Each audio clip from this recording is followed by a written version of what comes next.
Qu'est-ce que vous voulez que je vous dise? Allez voir ce film. Clairement, allez voir ce film.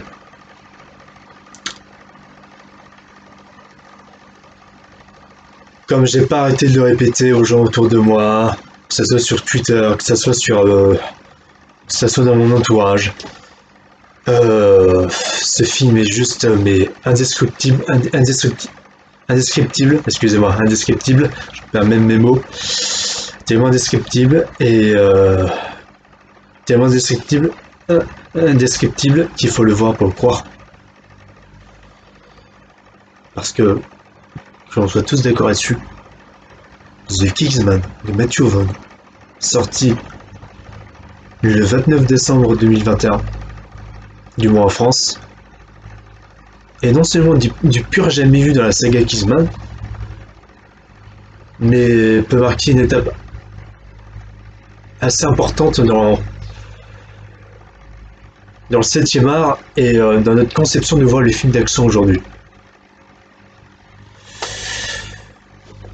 C'est pas pour rien que j'ai profité de l'occasion pour m'habiller comme ça. Parce que j'étais habillé comme ça pour aller en voyant du Kingsman. Je suis allé voir ces films en avant-première au Grand Rex. On va pas très bien, mais voilà. Et ça s'est pas arrêté là, parce que ce film, je l'ai vu au moins encore.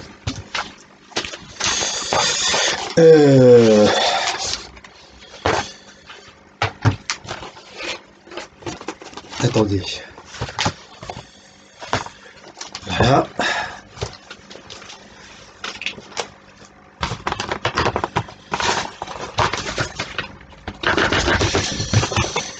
Alors.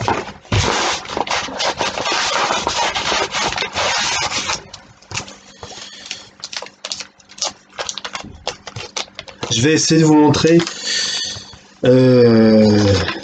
l'ordre des jours. Attendez.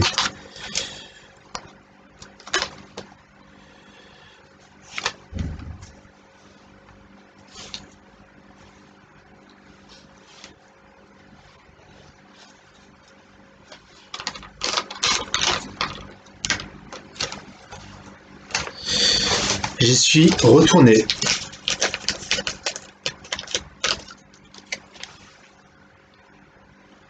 Le jour de sa sortie. Putain, je l'ai déchiré. Le même jour.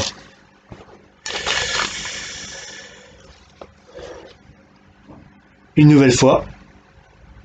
On va bien là.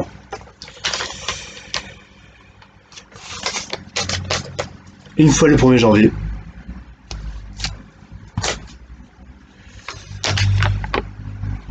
En français.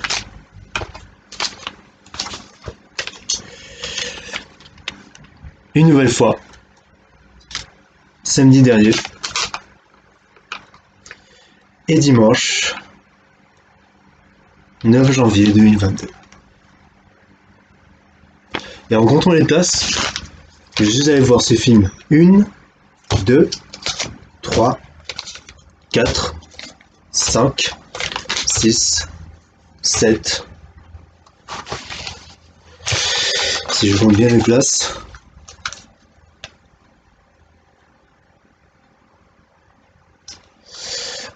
Eh bien, je suis au moins allé voir ce film 8 fois. Et encore, je suis allé revoir le film une 9e fois. Mais j'ai pas ma place sur moi. Mais faut me croire. Mais vu le nombre de places que j'ai, je pense que vous pouvez vous faire une idée du truc. Je vous l'avais dit que c'était complètement indescriptible. Je vous l'avais dit.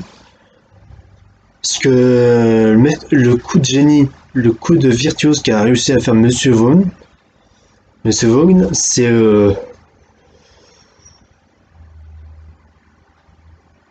pas de se remettre en question, mais décider non seulement de prendre de certains risques pour sa saga, et également de se renouveler,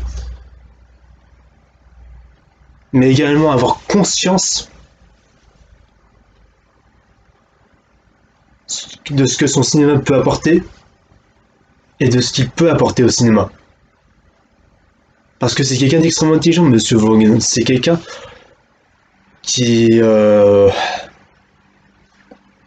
est conscient que ces films-là, je pense qu'il est extrêmement conscient que ces films sont assez particuliers dans le paysage hollywoodien et qu'il est très rare de voir des films, des blockbusters comme ça, très rare dans le paysage hollywoodien.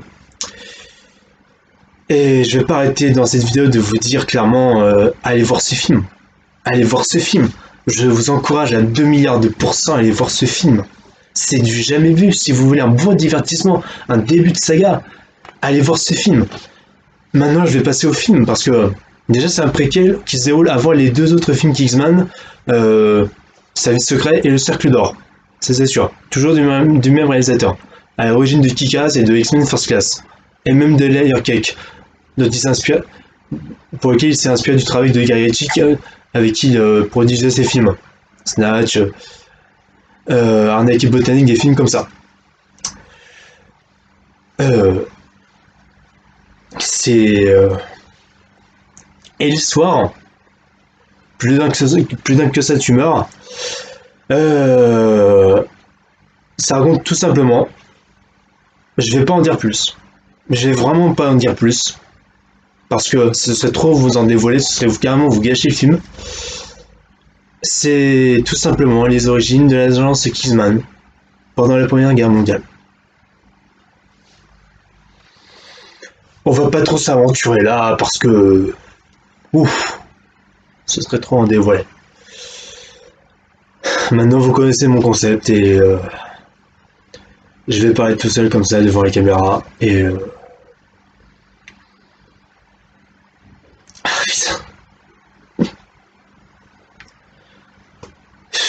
C'est, comme je vous l'ai dit, c'est indescriptible et il faut le voir pour le croire. En plus d'être le meilleur film objectivement que j'ai vu de ma vie, même le meilleur film objectivement qui puisse exister dans le 7e art, ce film a tellement de potentiel qu'il peut amasser un maximum de spectateurs. Et je crois qu'on n'est pas vrai pour la suite de la saga. On est vraiment pas vrai. Il y a une prise de risque, quand je disais qu'il y avait une prise de risque énorme pour la saga Kingsman, qu'a prise Matthew Vaughn, c'est que c'est extrêmement différent de tout ce qu'on connaît de Kingsman.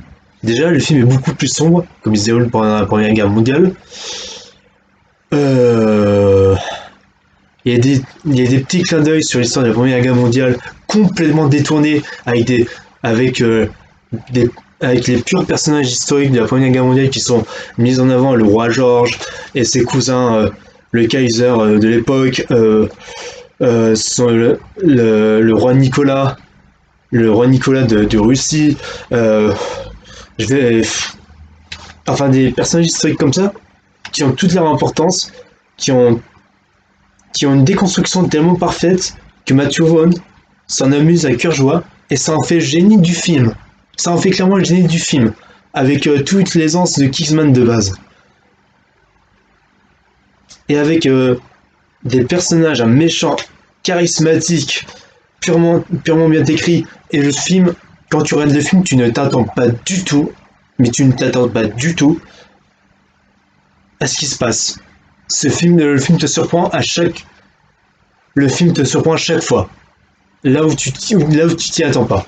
Clairement.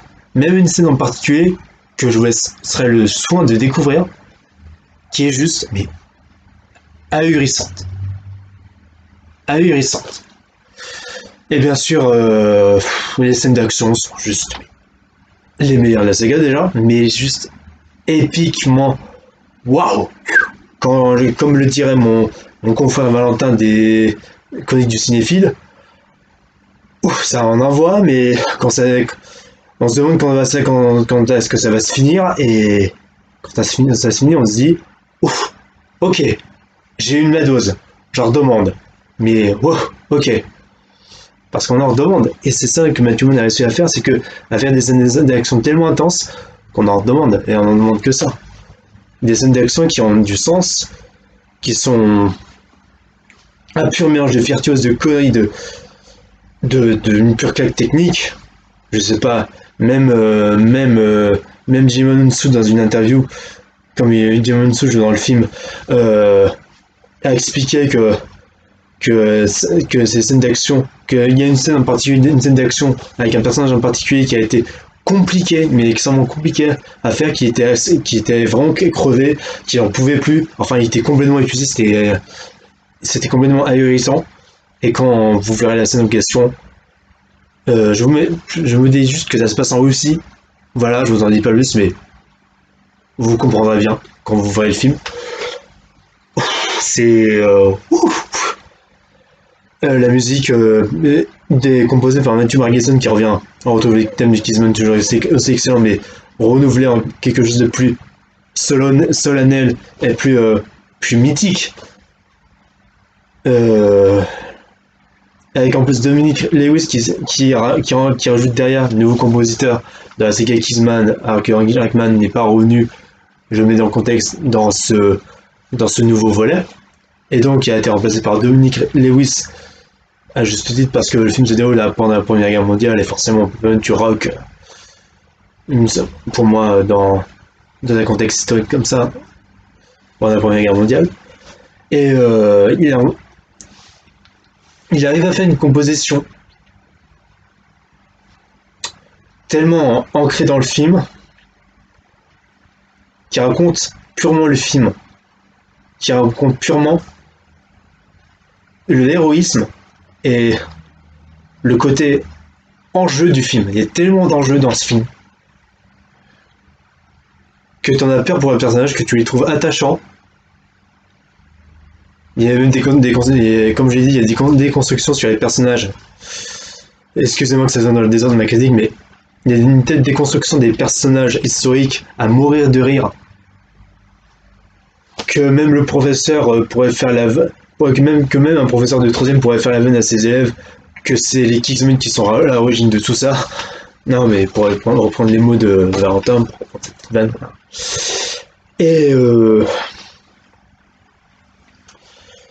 Et puis évidemment, grâce à Matthew Vaughn qui met une ambiance de malade dans ses tournages, t'as purement des acteurs mais qui y croient, tout le monde y croit. Jimon Unsu a un rôle de gentleman, de serviable, charismatique et attachant et à la fois drôle. Gemma Atherton dans ce rôle de Nani, elle est à mourir de rire. Elle est tellement attachante et tellement mignonne que tu aurais envie de lui demander de faire des cookies parce que tu sais à quel point elle te ferait aussi bien les cookies que ta propre grand-mère. Rhys Ifans, bon, je suis obligé de parler de son rôle parce qu'il y a Rasputin dans le film. Putain de merde, il y a Rasputin dans le film. Et il y a une scène d'action, justement avec Jimon Unsu, dont je parlais avant, avec Rasputin, mais qui est une pure claque, mais monumentale. Ce qu'ils ont fait de Rasputin, sa déconstruction, son côté comique. Waouh, mais il faut des bollocks comme ça pour bien massacrer un personnage comme ça historique et enfin une parodie comme ça, c'est waouh. Putain, Mathieu, waouh. Ah ouais, putain. Franchement, putain. Franchement, putain. Ah non, vraiment. Franchement, putain. Ah non, vraiment. Mais Rhys Ifans qui est purement à mourir de rire, qui a des mimiques, qui a une caractérisation de personnage. Même quand tu vois l'acteur en Rasputin, tu reconnais tout de suite que c'est Rasputin. Tu le reconnais tout de suite. Même c'est un pote qui me faisait la remarque dans l'école de cinéma. Et encore, il a rien vu du film. Parce qu'il m'a dit qu'il avait pas encore vu le film à un moment où je tourne cette vidéo. Peut-être je sais pas s'il avait Souken, mais. Pardon, c'était bien avant Souken, avant de retourner voir les films. Mais waouh! Ah, mais. La violence de ce film est toujours aussi fun, toujours aussi cartoonesque et hilarante. Et cette violence marche vraiment bien parce que c'est une violence vraiment réaliste, qui est froide en plus, qui est crue, qui est vraiment crue. Et Matthew Vaughn s'est permis une violence un peu plus crue, je trouve. Et une violence un peu plus directe, un peu plus nette. Et ça m'a. Et c'est pour ça que j'ai plus préféré ça à la violence des autres Kingsman, parce qu'en fait, c'est pas vraiment un souci avec Matthew Vaughn, mais Matthew Vaughn a expliqué qu'il n'aimait pas de base la violence dans les films, et qu'il préférait plutôt la violence des cartoons, comme le Tom et Jerry, tout ça. Il préférait plutôt la violence cartoonesque et amusante. Pas des trucs qui lui fassent dégoûter ou il puisse se dire qu'il a pitié pour les personnages. Plutôt de la violence comique. Que ça soit avec la scène d'action de fin avec dans le cercle d'or où t'as carrément je sais pas si c'est Exy ou Ariard qui tire sur les ciseaux qui sont accrochés près de à la porte enfin qui sont accrochés à l'entrée du coiffeur là, du repère de Poppy et qui tombe sur qui tombe sur les deux mecs comme ça et ça fait un côté très comique où comme par hasard les deux mecs sont transpercés pile par les deux pointes du ciseau, ça mourait de rire. Mais ça donne un côté froid aussi. Mais je trouve que Matthew Vaughn s'est permis quelque chose de plus froid et d'un peu plus cru, comme ça se déroule pendant la Première Guerre mondiale. Mais ça en est jouissif. Et cette virtuose de scène d'action aussi, ce côté fun, ce côté complètement décalé de conneries, de what the fuck au possible, ça en est mais ahurissant, Et comme je le disais, les acteurs, pour revenir aux acteurs, parce que je me suis égaré. Tom Hollander qui joue trois fois le même rôle, le roi George, le Kaiser et le tsar Nicolas.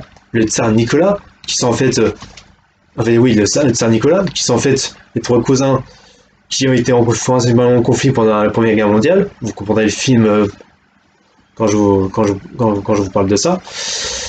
Clairement, c'est un exploit qu'un acteur joue exactement trois fois le même personnage et arrive à aussi bien alterner les rôles et aussi bien faire différents personnages différemment. En tout cas, avec une personnalité différente, je sais pas comment il a fait.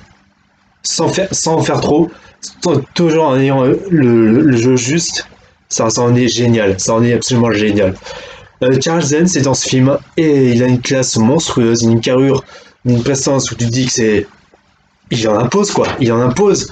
Il est d'une sagesse, d'un côté gentleman au possible, ça en est génial. Harris Dickinson, oui, j'avais oublié celui-là, qui joue le personnage de Conrad.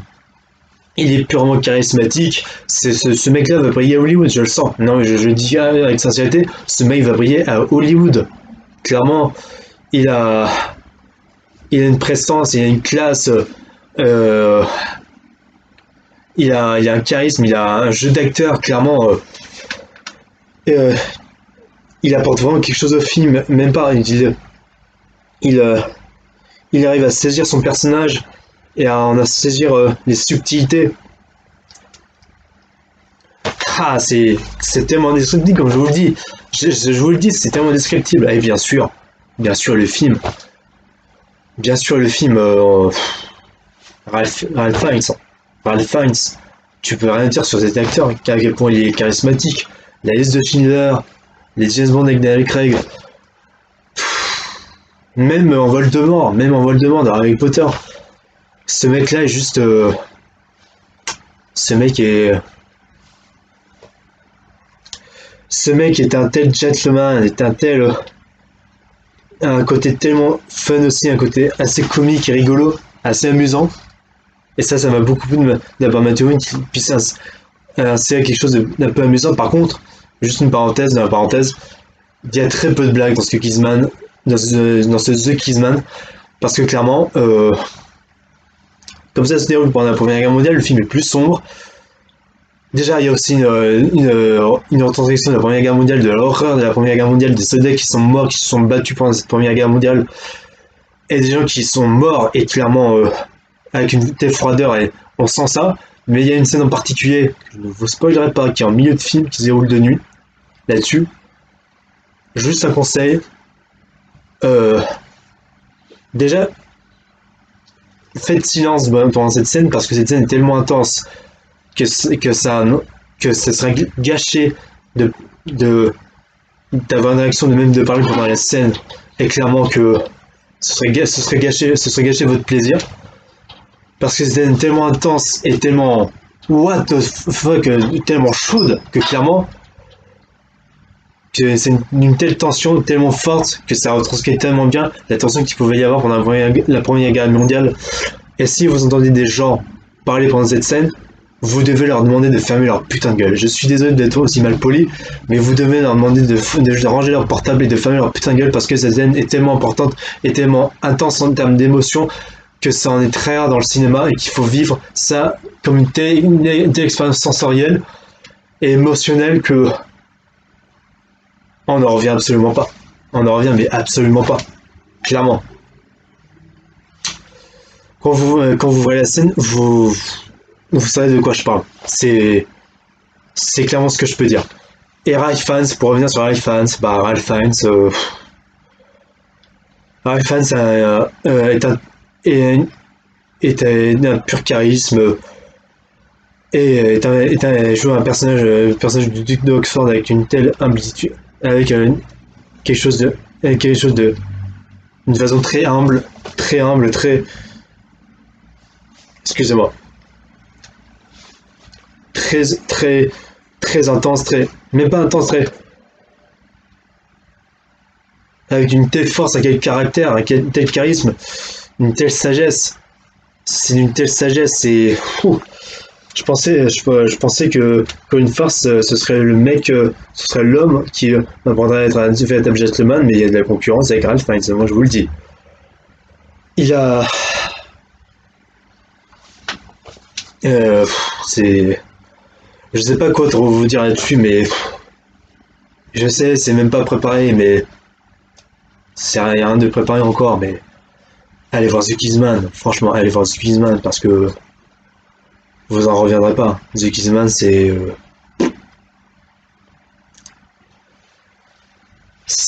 d'un tel potentiel cinématographique, tellement rare dans le cinéma que je préférerais que ce film fasse plus d'entrées que fasse plus d'entrées que les deux autres. Et aussi rester jusqu'à la scène post-générique. Parce qu'il y a une putain de scène post-générique, vous en reviendrez même pas. Et vous êtes obligé depuis, après cette scène post-générique, de vous dire j'ai envie de voir la suite. Parce que ce qui se prépare derrière, de la saga Kissman, parce qu'il y a encore cette film encore, ce qui se prépare encore, je dis pas ça sûrement forcément en tant que fan, mais en termes de divertissement, même si vous n'êtes pas cinéphile, même si vous voulez du divertissement, si vous aimez l'espionnage, si vous aimez les scènes d'action, si vous aimez le l'humour british, si vous aimez la violence, si vous aimez l'émotion, si vous aimez l'épique, allez voir ce Kissman déjà, restez jusqu'à cette pause générique et allez voir les suites. Je sais même moi qui veut devenir réalisateur, je sais pas comment succéder à ça. Je sais même pas comment succéder à un tel potentiel cinématographique. Parce que Matthew Vaughn a fait quelque chose d'incomparable. C'en est incomparable. J'en ai même discuté avec un youtubeur sur internet où je lui ai dit que je pourrais pas être seul pour inciter les gens à aller voir un tel film. Il a dit qu'il en parlerait dans sa chaîne, qu'il reparlerait de culture pop dans sa chaîne, on verra bien. Mais moi, ça a été mon combat depuis, ça a été mon combat depuis toujours, depuis le début de cette chaîne, depuis que cette chaîne existe depuis 2 ans. Ça fait depuis presque 2 ans que cette chaîne existe. Je me suis renseigné sur YouTube, que Gizmon, ça m'a guidé pendant cette partie de vie, pendant cette partie de ma vie. Ça m'a transformé, que ça m'a rendu quelqu'un, ça m'a fait de moi quelqu'un de meilleur. Du moins que j'ai essayé d'être quelqu'un de meilleur, parce que je peux vous dire que ce film vous change complètement quand vous voyez un film comme ça, quand c'est votre film préféré surtout, et quand vous voyez au moins 29 fois au cinéma ce film, même quand vous le voyez pour la première fois, vous vous dites que la vie ne sera plus jamais comme avant, que vous avez fait votre vie, que une autre commence. Je, c'est à ce point, c'est vraiment à ce point, je n'exagère même pas, Ça en est, mais indescriptible, c'est le mot que j'allais vous dire. Ça a été mon combat et on l'a gagné. Et le film n'a pas été censuré, on sent que le film n'a pas été censuré. Le style Matthew Vaughn est toujours là, la satire et la violence est toujours là, avec quelque chose de vraiment subtil, des blagues avec Rasputin à mourir de rire, d'une excellente attitude absolue. Et je vous incite aussi à continuer le combat, du moins convaincre Disney, réussir à convaincre Disney tout comme moi, de ne pas arrêter avec Kissman. Je demande à Disney, je vous demande à vous, Walt Disney, au studio Walt Disney de ne pas arrêter avec Kissman. Toujours garder le même esprit, de ne rien toucher à Kissman, clairement. Parce que vu les crédits qu'il y a sur ce film, vu le potentiel que peut avoir ce film, ce serait un tel gâchis. Un tel gâchis vu la réalisation de Matthew Vaughn, clairement, ce serait d'un tel gâchis de faire disparaître ça, de mettre ça de côté. Le film a été reporté, mais reporté. On ne sait combien de fois, c'est censé être en fin 2019, ensuite c'était début 2020, septembre 2020, décembre 2020, ensuite ça a été vers l'été 2021. Ensuite, ça a été jusqu'en fin 2021. Sorti la pire année, pire moment de l'année, la fin de l'année, la fête du réveillon de fin d'année, comme par hasard, hein, comme par hasard, parce qu'il y avait leur putain de Spider-Man de merde. Parce que oui, je vais vous dire, j'ai failli aller voir No Way Home. J'ai failli vraiment aller voir No Way Home. Pourquoi? Parce que je suis trop faible comme fan de Spider-Man. J'aime trop Spider-Man. J'aime beaucoup trop ce personnage. Malgré tout le fanservice, toute la nostalgie de merde qu'on te balance à la gueule, ça en est, mais. Ça en est frustrant. Ça en est vraiment frustrant où tu te dis qu'à la fin, tu aurais pu avoir un The Amazing Spider-Man 3, un Spider-Man 4 qui aurait pu être cool, que pour reprendre les termes de certains de mes confrères. Et puis. J'avais allé voir ce film parce que je suis trop fan de Spider-Man. Avec en plus les 3 Spider-Man dedans. Putain, maintenant tout le monde sait qu'il y a 3 Spider-Man dedans. Mais quand j'ai vu Kissman, je me suis dit non. Non. Quand j'ai vu The Kissman, je me suis dit non. Je pouvais pas me dire ça. Je n'avais pas le temps de me dire que je devais aller voir Spider-Man pour en connaître l'échec, pour ressentir l'échec d'une telle industrie mercantile, nostalgique, qui ne pense qu'au profit, qu'à la facilité, et qui dégage l'ambition et le côté artistique des artistes, juste pour aller dans la facilité et ne prendre aucun risque, aucune ambition. Et je ne voulais pas reconnaître un tel traumatisme. J'ai plus envie de connaître ça dans le cinéma. J'ai beaucoup trop connu ça dans le cinéma, mais je sais que j'aurais encore droit à ça. Et même quand je revois certains films d'action, je me dis, ce sera jamais à la hauteur de The Kissman. Ouais, c'est jouissif, c'est amusant, mais The Kissman, ça dépassera tout. Par contre, je vous préviens, le film divise.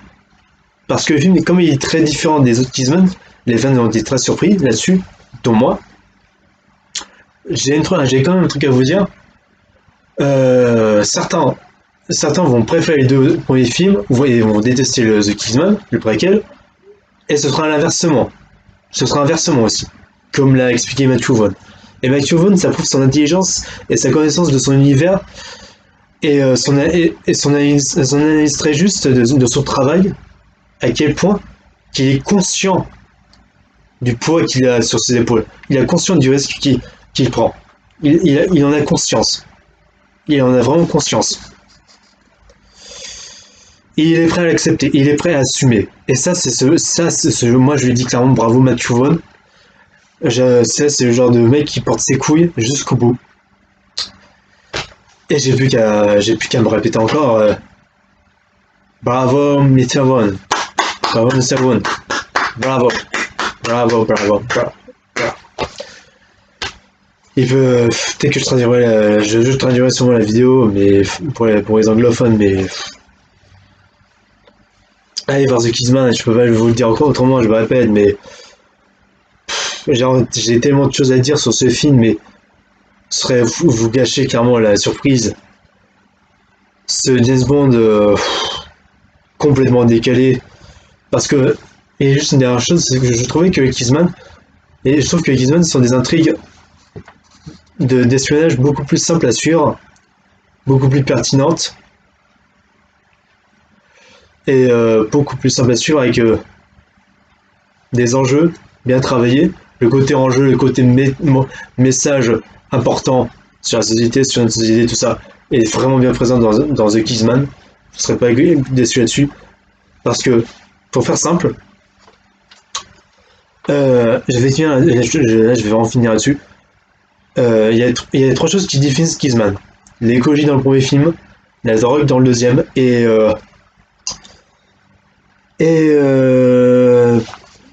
comment dire, dans le troisième, comment dire, hein,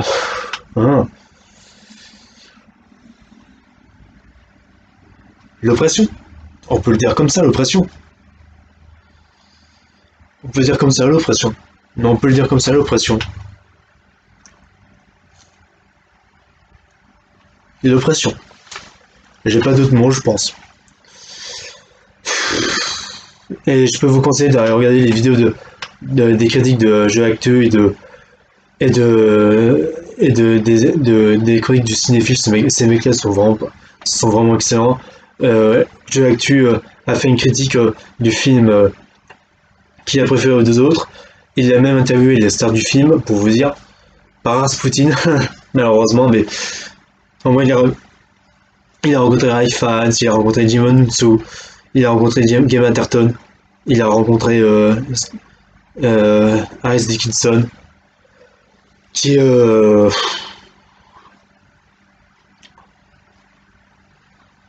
voilà, qui les acteurs se donnent à fond et Matthew Vaughn sait diriger ses acteurs, il sait mettre la subtilité, donner le ton juste à ses acteurs avec leurs personnages, ça en est juste excellent, ça en est juste parfait.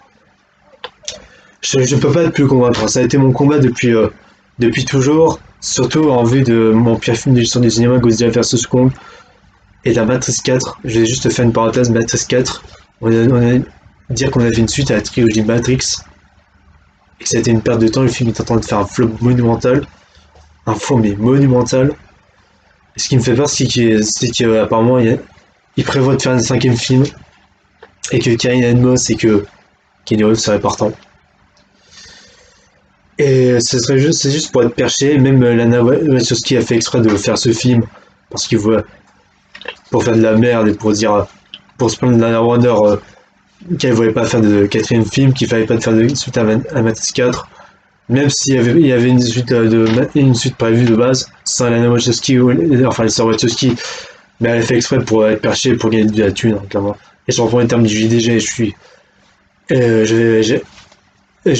suis totalement d'accord avec lui parce que c'est totalement vrai et ça se sent, que ça se sent dans les images des trailers, ça se sent partout, et même dans certaines idées, certaines trahisons clairement qui ont gâché Matrix.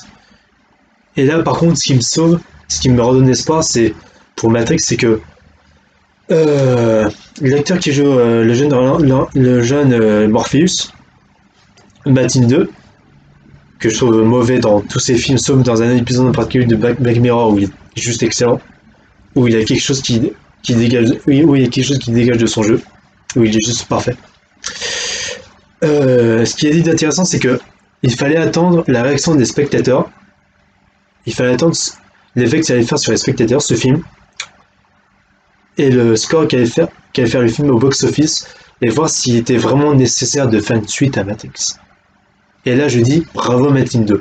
Je lui applaudis, je lui dis encore bravo, parce que clairement, c'est clairement une mentalité où on doit se dire qu'on doit laisser aussi le choix aux fans de licence avoir leur opinion, parce que personne n'avait demandé à Matrix 4, je suis désolé, je peux demander ça à n'importe qui dans mon école de cinéma, personne n'avait réclamé. Ils me diront tous que personne n'avait réclamé une suite à Matrix, personne au monde ne voulait une suite à Matrix. Même, même si les deux derniers films avaient déçu, fallait s'y tenir à la fin de Matrix, clairement. Et même moi, je commence à croire que le premier film me suffisait, même si j'adore les deux autres suites. Mais la conclusion de Revolution, c'était tellement parfaite. Et ça me frustre clairement qu'un acteur aussi jeune à Hollywood, qui a encore ses preuves à faire, puisse avoir une telle mentalité et se dire ok, ok, c'est bon. J'ai quand même joué dans un film moderne, mais il faut avoir un recul quand même sur les spectateurs, sur ce qu'aime le spectateur, sur ce que ça va apporter au cinéma, si ça va gagner de l'argent, déjà pour mon salaire. Ça, c'est intéressant. Ça, c'est quand même frustrant et surprenant qu'un acteur aussi jeune se dise ça, alors que deux grandes stars du cinéma, qui datent depuis des années 90, Carrie Ann Moss. Bon, Carrie Ann Moss, elle a besoin d'argent parce elle joue plus dans d'autres films. Ça en est navrant. Mais Keanu Reeves, il fait ça pour toucher les oreilles, hein, clairement. Voilà. On peut dire l'inverse alors qu'il sera John Wick. Je pense qu'il suffirait, mec, que tu sois que sur John Wick et que tu changes pas de contexte et que tu essayes d'autre chose. Quand même. T'es quand même le mec qui a joué dans Point Break, dans 47 Ronin, on peut dire ce qu'on veut dessus, mais il était juste excellent dans ce film. Knock Knock, Speed, l'excellent Speed, dans des films comme ça. Et tu es revenu dans ta carrière avec John Wick, qui a fait rebondir ta carrière à donf, mais vraiment à donf. Et ça, il n'y a pas de souci là-dessus, il n'y a aucun souci là-dessus, mais vraiment, sérieux mec, c'est clairement perché de ta part de vouloir faire la nouvelle trilogie Matrix, clairement. Alors qu'il n'y a plus rien à raconter dans Matrix. Alors que tout le monde a dit que c'était un copier-coller et purement du déjà vu, comme on nous le vend dans la base de Matrix, du déjà vu. Le film, en fait, je vais pas parler de Matrix. Je vais pas parler de Matrix. Je vais pas parler de Matrix. Déjà, je l'ai même pas vu. Pourquoi j'irais voir la suite la plus inutile de l'histoire du cinéma? Point. Je m'arrêterai là. Allez voir de pure nouveauté The Kissman, allez voir du Kissman. Si les films repassent à la télé le soir, moi je me suis revu le premier film à la télé. Je suis fan de cette saga et moi je vous incite à découvrir cette saga, à faire découvrir ça à plein de gens. Clairement, c'est. Allez voir The Kissman. Allez voir The Kissman. Ça en est crucial pour le cinéma, ça en est d'une importance capitale, clairement. C'est tout ce que j'aurais à dire dans cette vidéo. Merci à tous, chers viewers, de m'avoir écouté. Et à bientôt pour de nouvelles aventures. Et c'est à cette manière que l'on juge un homme.